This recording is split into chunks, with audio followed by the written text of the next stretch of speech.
Hello everyone, very good morning to all of you. मैं doctor Vijesh Ranjan आप लोग का स्वागत करता हूं अपने यूट्यूब चैनल केबीसी विन पे। दोस्तों, आज 27 अगस्त है, सैटरडे। इस वीडियो में हम लोग डिस्कस करेंगे आज के दिन का करंट अफेयर्स के क्वेश्चन, कुछ स्टैटिक जीके के क्वेश्चन भी डिस्कस करेंगे। यदि आप केबीसी की तैयारी कर रहे हैं, प्ले अलंग के थ्रू हॉट सीट तक जाना चाहते हैं, तो आपके लिए ये वीडियो यूजफुल हो सकता है। वीडियो की शुरुआत करेंगे। शुरू करने से पहले दोस्तों, यदि आपने अभी तक सब्सक्राइब नहीं किया हमारे चैनल को, तो प्लीज़ सब्सक्राइब कर लेना। नोटिफिकेशन बेल आइकन को प्रेस करके ऑल को भी क्लिक कर लेना, ताकि मेरे द्वारा अपलोड किया हुआ सारे वीडियो का नोटिफिकेशन टाइम से आपको मिल जाया करे, कोई भी वीडियो मिस ना हो। और वीडियो पसंद आए तो लाइक भी कर देना। दोस्तों, आप मेरे टेलीग्राम चैनल भी ज्वाइन कर सकते हैं। मैं इस तरह का कुछ इंपॉर्टेंट इन्फॉर्मेशन वहाँ शेयर करता रहता हूँ। डिस्क्रिप्शन में लिंक मिल जाएगा, आप वहाँ से ज्वाइन कर सकते हैं। पहला क्वेश्चन है, which country has signed a contract with India for 2 railway projects in August 2022। अगस्त 2022 में किस देश ने 2 रेलवे परियोजनाओं के लिए भारत के साथ एक अनुबंध पर हस्ताक्षर किए हैं? तो ये बांग्लादेश है। पहला प्रोजेक्ट है खुलना दरसाना के बीच में, और दूसरा है पर्वतीपुर और कोनिया के बीच में। बांग्लादेश की कैपिटल ढाका है। बांग्लादेश टका करेंसी है। जो प्रेसिडेंट है अभी अब्दुल हमीद है। प्राइम मिनिस्टर शेख हसीना है। और एक चीज़ और इम्पोर्टेंट यहाँ पे इंफॉर्मेशन है, the third edition of Indian navy bilateral exercise Bongo Sagar commenced at port Mongla Bangladesh. तो कौन सा है? Third edition of Indian navy bilateral exercise, यानी इंडियन नेवी और बांग्लादेश के नेवी के बीच में जो एक्सरसाइज हुआ है, बोंगो सागर जिसका नाम है, कहाँ पे हुआ? पोर्ट मोंगला बांग्लादेश में। इंपॉर्टेंट क्वेश्चन इसलिए हो सकता है कि पिछले साल इस तरह के क्वेश्चन पूछे गए थे। चले आगे चलते हैं। कुछ और इन्फॉर्मेशन है, वो यदि जानना चाहते हैं, ज़्यादा जानना चाहते हैं, तो वीडियो पॉज करके वहाँ से पढ़ सकते हैं। नेक्स्ट क्वेश्चन है, which country has signed a 2.25 billion deal with a Russian state run nuclear energy programme ASE। तो क्वेश्चन है दोस्तों, किस देश ने रूसी राज्य द्वारा यानी रशिया के द्वारा संचालित परमाणु ऊर्जा कंपनी ASE के साथ $2.25 बिलियन के समझौते पर हस्ताक्षर किए? तो ये साउथ कोरिया ने किया है। किस लिए किया है? तो इजिप्ट के पहले जो परमाणु ऊर्जा संयंत्र के उसमें जो चीज़ें ज़रूरत पड़ती है उसको प्रदान करने के लिए, देने के लिए इजिप्ट को इस पे हस्ताक्षर किए हैं। और ASE क्या है? एक रोस एटम कंपनी है रशिया की, उसकी सब्सिडरी कंपनी है। साउथ कोरिया के बारे में जानते हैं। इसका करेंसी है साउथ कोरियन वोन। Capital Seoul. प्रेसिडेंट है यून सुक योल। प्राइम मिनिस्टर है हैन डक्सो। यहाँ एक इम्पॉर्टेंट चीज़ है देखने वाली कि ये साउथ कोरिया है, ऊपर नॉर्थ कोरिया है। इस दोनों के बीच में जो ये पैरेलल लाइन है ना, इसको बोलते हैं शायद 38 पैरेलल लाइन बोलते हैं, चेक कर लीजिएगा। जो इस दोनों को डिवाइड करती है, मतलब एक बाउंड्री बनाती है दोनों के बीच में। इम्पॉर्टेंट है 38, मेरे जहाँ तक मुझे याद आ रहा है 38 पैरेलल लाइन है। आप एक बार गूगल कर लीजिएगा, या मुझे ध्यान रहा तो मैं बता दूंगा आगे। 38 है। अगला क्वेश्चन है, which country has started the world's first train service to run on hydrogen fuel. किस देश ने हाइड्रोजन ईंधन पे चलने वाली दुनिया की पहली ट्रेन सेवा शुरू की है? तो ये जर्मनी है। फ्रांस के कंपनी से इनको 14 ट्रेन मिली है। और इससे क्या होगा? ये 4400 tons carbon dioxide will be prevented from going into atmosphere. इतना ज़्यादा टन कार्बन डाइऑक्साइड को प्रिवेंट करेगा एटमॉस्फेयर में जाने से। जब इस तरह की बसें सारी की सारी हो जाएगी तो हमारा दुनिया स्वच्छ हो जाएगा। ये हरित क्रांति की तरफ एक बहुत बड़ा कदम है। जर्मनी की कैपिटल है बर्लिन। Currency euro. प्रेसिडेंट जो है वो फ्रैंक वाल्टर स्टेनमेयर हैं। सबसे बड़ी नदी जो है जर्मनी में वो राइन रिवर है। और एक क्वेश्चन पूछा जाता है कि जर्मनी के पार्लियामेंट को क्या बोलते हैं? तो उसको बोलते हैं बंडस्टैग। अगला क्वेश्चन है, the Uttar Pradesh government has decided to develop as a perfume tourism destination. Uttar Pradesh सरकार ने डैश को एक परफ्यूम पर्यटन स्थल के रूप में विकसित करने का निर्णय किया है। तो एक कन्नौज को परफ्यूम के लिए बनाएंगे। ये एक्चुअली क्या है, जो एक स्कीम आई थी, वन डिस्ट्रिक्ट वन प्रोडक्ट, यानी हर एक डिस्ट्रिक्ट में किसी एक प्रोडक्ट को हाईलाइट करना है, यानी स्पेशलिटी बनाना है।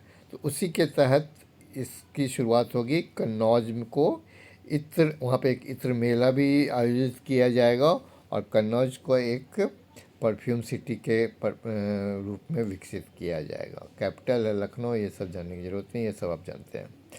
अगला क्वेश्चन है, which bank has announced to open 551 more branches in 2022-23 physical to make its distribution stronger in other parts of India. Question है कि कौन सी बैंक 2022-23 में 551 और ब्रांच खोलने जा रही है। तो ये कोलकाता, जिसका हेडक्वार्टर है बंधन बैंक। बंधन बैंक, इस तरह से इनकी शाखाओं की संख्या, ब्रांचेज की संख्या 6000 हो जाएगी। नेक्स्ट क्वेश्चन इंपॉर्टेंट क्वेश्चन है, who has been appointed as the new chairman of the DRDO, defence research and development organisation. तो ये डॉक्टर समीर वी कावत, ये किसकी जगह लेंगे, ये लेंगे जी सतीश रेड्डी। अभी जो है जी सतीश रेड्डी है, उनकी जगह पे अब डॉक्टर समीर वी कामत की नियुक्ति हुई है। इंपॉर्टेंट क्वेश्चन है, याद रखिएगा इसको। नेक्स्ट क्वेश्चन है, who has been appointed as India's executive director at the International Monetary Fund. ये भी इंपॉर्टेंट क्वेश्चन है। ये कृष्णमूर्ति सुब्रमण्यम, जिसको IMF में भारत के एग्जीक्यूटिव डायरेक्टर के रूप में नियुक्त किया गया है। इनकी नियुक्ति जो होगी नवंबर 2022 से 3 साल के लिए होगी। IMF क्या है, इसका हेडक्वार्टर है वाशिंगटन DC, यूनाइटेड स्टेट्स में। मैनेजिंग डायरेक्टर है क्रिस्टलिना जॉर्जिएवा। डायरेक्टर हैं, फर्स्ट डिप्टी मैनेजिंग डायरेक्टर कौन थे, गीता गोपीनाथ। ये इंपॉर्टेंट एक क्वेश्चन बनता है, फर्स्ट डिप्टी, यहाँ करंट की बात नहीं हो रही है, फर्स्ट जो होते हैं। अभी पेरेंट ऑर्गेनाइजेशन है यूनाइटेड नेशन का। नेक्स्ट क्वेश्चन है, who has been awarded the 2022 UNESCO peace prize for efforts to welcome refugee, यानी रिफ्यूजी की सहायता के लिए। जो रिफ्यूजी होते हैं, जैसे यूक्रेन में वार हो गया, रशिया का वार, तो बहुत लोग पोलैंड गए, बुल्गारिया गए, जर्मनी गए, अलग अलग कंट्री में गए, तो उनको रिफ्यूजी बोला जाता है। अपने आप को, सबको हक है अपने सेफ्टी के लिए। तो अंजेला मर्केल को इसके लिए 2022 का यूनेस्को पीस प्राइज़ दिया जाएगा, क्योंकि उन्होंने रिफ्यूजियों के लिए बहुत उनको स्वागत किया अपने यहाँ आने का, और कोई दिक्कत नहीं हुई। तो और ये क्या है, ये जो है यूनेस्को पीस प्राइज़, ये एक्चुअली क्या है, ये 89 से हर एक साल दिया जाता है। इसका ओरिजिनल नाम है फेलिक्स हॉपॉट बोइगनी यूनेस्को पीस प्राइज। ठीक है, इसका फुल फॉर्म जो है, फुल नाम, क्योंकि कोस्टारिका के एक भूतपूर्व प्रेसिडेंट थे, उनके नाम पे रखा गया था। यहाँ नहीं लिखा हुआ है, याद रखिएगा। कोस्टारिका के भूतपूर्व प्रेसिडेंट थे हॉपआउट बोइगनी, उनके नाम पे, ये फेलिक्स हॉपआउट बोइगनी के नाम पे यूनेस्को पीस प्राइज दिया जाता है। रिसेंट में कुछ अवार्ड दिए गए हैं, चलिए उसको थोड़ा सा रिवीजन कर लेते हैं, इंपॉर्टेंट हो सकता है। ग्लोबल एनर्जी प्राइज़ राजशेखरा का, ये प्रोफेसर कौशिक राजशेखरा को, और कमल हसन को मिला है गोल्डन वीज़ा UAE की तरफ से। Mother Teresa memorial award Maharashtra government की तरफ से दिया मिर्जा और अफरोज शाह को दिया गया है। मिसेज यूनिवर्स डिवाइन जो साउथ कोरिया में हुआ था, पल्लवी सिंह जीती हैं। Order of rising sun gold silver star awarded by Japan के द्वारा जो ऑर्डर ऑफ राइजिंग सन जो है वहाँ का हाईएस्ट अवार्ड है, वो दिया गया है नारायणन कुमार, जो वाइस चांसलर हैं सनमर ग्रुप के। एक और है वहाँ पे डी पाल आर्न NGM दुष्टन award, the highest civilian honour of Ladakh, जिसको दलाई लामा को दिया गया है। एक और इम्पोर्टेंट क्वेश्चन है, वेरी वेरी इंपॉर्टेंट क्वेश्चन है, इस तरह के क्वेश्चन के विषय में अक्सर हम पूछा जाते हैं। Who has been conferred with the 31st Vyas Samman, तो 21वें व्यास सम्मान से किसे सम्मानित किया गया है। तो ये हैं डॉक्टर असगर वजाहत, जिन्होंने एक पुस्तक लिखी थी महावली। महावली जो है, इसमें मुग़ल सम्राट अकबर और तुलसीदास के ऊपर लिखी गई है। तो एक इस नाटक के लिए, एक नाटक है, इस नाटक के लिए उनको 21वां व्यास सम्मान से सम्मानित किया गया है, डॉक्टर असगर वजाहट। नेक्स्ट क्वेश्चन चलते हैं। हु वोन a historical medal at the world badminton championship in Tokyo. देखिए डबल्स फाइनल में जीते थे, ये हैं सात्विक साईराज, श्रीरांकी रेड्डी एंड चिराग शेट्टी। ये डबल्स में जीते हैं और ये शायद ब्रॉन्ज भी जीते हैं। They became the first ever Indian pair to claim a medal in the men's double competition। और पुरुष युगल प्रतियोगिता में पदक जीतने वाले पहले भारतीय जोड़ी है। ये इनकी रैंकिंग अभी वर्ल्ड में 7th है। और इन्होंने किसको हराया है? Defeated world number 2 Takuro Hoki and Yugo Kobayashi of Japan in the quarter final में हराए। इसका मतलब इनको ब्रॉन्ज मिला होगा मेरे ख्याल से। कुछ स्पोर्ट्स न्यूज़ और हैं वो देख लीजिए, पढ़ा हुआ है हम लोगों ने, फिर से रिवीजन कर लेते हैं। Indian mains volleyball team bronze medal जीती है। कहाँ पे जीती थी? ये तेहरान ईरान में जो हुआ था under 18 champion 14th Asian under 18 championship जो तेहरान ईरान में हुआ था, साउथ कोरिया को हरा के 3-2 से हरा के ब्रॉन्ज मेडल जीती थी। राहुल जाखड़ जो है, जो पैरा ओलंपियन है, उन्होंने गोल्ड मेडल जीता था। कहाँ पे? साउथ कोरिया में WSPS shooting world cup in Changwon South Korea 2022 का। और एक इम्पॉर्टेंट क्वेश्चन और है, Dwayne Bravo has become the first player to T20 cricket history to take 600 wickets. तो 600 विकेट इन्होंने लिया है T20 में। इसके साथ और एक इम्पोर्टेंट क्वेश्चन मैंने पहले ही बताया था, क्वेश्चन पहले लिया हुआ था हमने। वहीं पे किरण पोलार्ड है जिसने 600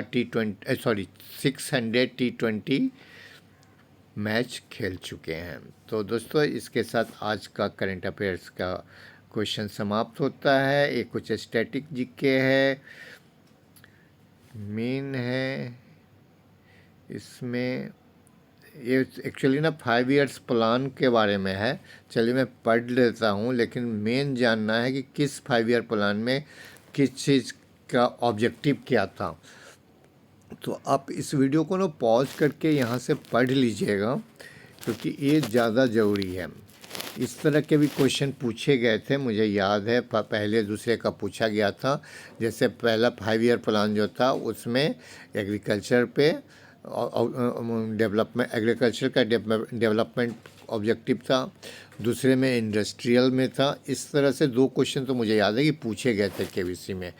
तो इसको आप बिल्कुल पॉज करके पूरा आपको आना चाहिए। यदि आप केबीसी के हॉट सीट तक जाते हैं तो इसको कवर करके जाइएगा। चलिए कुछ क्वेश्चन है साथ में, उसके साथ वो देख लेते हैं। 5वीं पंचवर्षीय योजना का मूल उद्देश्य क्या था? तो 5वां का था रिमूवल ऑफ पॉवर्टी। देखिए यहाँ लिखा हुआ है, तो रिमूवल ऑफ पॉवर्टी। निम्नलिखित में से किस व्यक्ति ने दूसरी पंचवर्षीय योजना का मसौदा तैयार किया था? तो दोस्तों कल हम लोगों ने एक क्वेश्चन हॉट सीट पे पूछा गया था, हाई वैल्यूड क्वेश्चन था, रामानुजम और PC महालानोबिस के बारे में। तो उससे संबंधित एक क्वेश्चन और है, निम्नलिखित में से किस व्यक्ति ने दूसरी पंचवर्षीय योजना का मसौदा तैयार किया? नहीं, which of the following person drafted the second 5 year plan? तो ये थे PC महालानोबिस, जिन्होंने सेकेंड 5 ईयर प्लान का ड्राफ्टिंग की थी। योजना आयोग की स्थापना कब हुई थी? अब तो नीति आयोग बोलते हैं इसको। तो 1950 में हुई थी योजना आयोग की स्थापना, और 2015 में मोदी जी ने इसका नाम नीति आयोग कर दिया। अगला क्वेश्चन है, what was the duration of the second 5 year plan? तो चूँकि 50 से शुरू हुआ था तो 55 तक को वो चला होगा, तो 56 से 61, 1956 से 61 तक दूसरा पंचवर्षीय योजना चला था। भारत में नीली क्रांति किस पंचवर्षीय योजना के तहत शुरू की गई थी? तो 7th 5 ईयर प्लान। ये भी इम्पोर्टेंट क्वेश्चन है, मैं आप लोग से रिक्वेस्ट करूँगा इसको भी आप करके जाइए यदि आप हॉट सीट के लिए तैयारी कर रहे हैं। जैसे red revolution, meat and poultry sector में, पिंक ओनियन प्रोडक्शन में, वाइट आपको ये पता होगा आप लोग को मिल्क प्रोडक्शन में। इसके अलावा और बहुत कुछ है, yellow revolution, green revolution, golden revolution. तो इसको आप कवर करके जाइएगा। अगला क्वेश्चन है और लास्ट क्वेश्चन है, इन विच 5 year plan was the Jawahar रोजगार योजना? 7th में। 7th में शुरू हुई थी। दोस्तों यदि वीडियो पसंद आया हो तो ज़रूर से लाइक करना, नहीं सब्सक्राइब की हो तो सब्सक्राइब करके देना और एक आदत डालिए करंट अफेयर। दोस्तों यदि आप 1-2 करंट अफेयर्स को जीके क्वेश्चन आप कवर करते हैं तो आप बहुत ज़्यादा मजबूत हो जाएंगे केबीसी के लिए। एक दिन में कुछ भी नहीं मिलता, आप लगातार करते जाएंगे, रिवीजन होता रहेगा तो आप मजबूत होते जाएंगे, आपकी मेमोरी में वो चीज़ घुसता चला जाएगा। तो आप खुद को कंफर्टेबल फील करिएगा यदि आप केबीसी में जाते हैं तो दोस्तों इस वीडियो में बस इतना ही। Thank you very much.